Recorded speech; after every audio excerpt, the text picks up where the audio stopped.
This film consists of three protagonists, Ernest, Madeline, and Helen.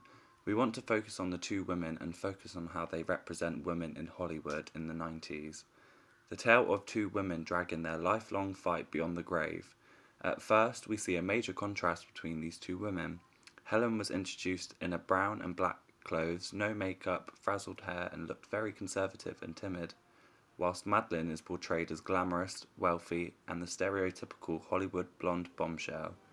This made Helen heavily undervalued and overlooked by her husband Ernest, due to Madeline's flirtatious approach to him and her striking beauty. As you can imagine, Ernest swiftly left Helen and instead married Madeline months later. As awful as the situation was, the director's use of hard cuts creates comedy. When Helen briefed him after he met Madeline saying that she has stolen men from her many times before in the past, his reply, "I have no desire to marry Madeline Ashton."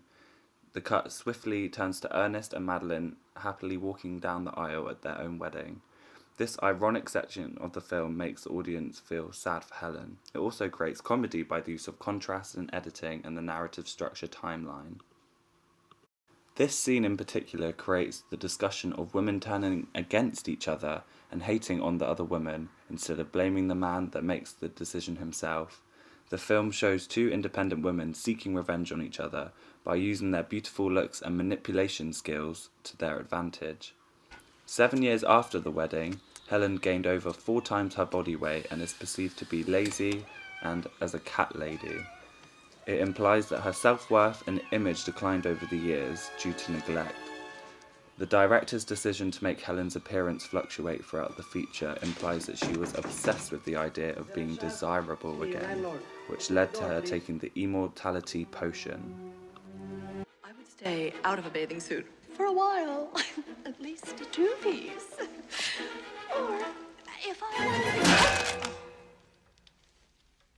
The director, Robert Zemeckis, is renowned for pushing the boundaries of special effects in his movies. His use of witty script timings, prop selection, body language, and eccentric special effects makes Death Becomes Her's style of comedy conventions very unique. It wasn't meant to be a slapstick comedy like most of the films today.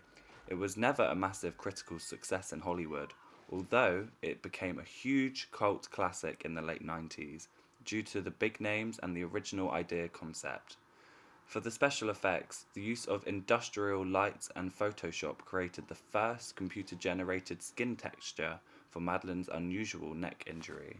In the 2016 version, editing and special and visual effects, edited and written by Charlie Keel and Kristen Whistle, they wisely stated, artists and technicians have historically worked with creative effects with a degree of proficiency, precision, and seamlessness that effectively conceal both of the manufactured nature of an effect. Keel and Whistle highlight the hard work it takes to create special effects, especially in the 90s. I've watched Death Becomes Her since I was a child. I've always enjoyed the over-the-top acting, twisted plot lines, and the director's use of merging Beverly Hills culture with a dark fantasy subgenre.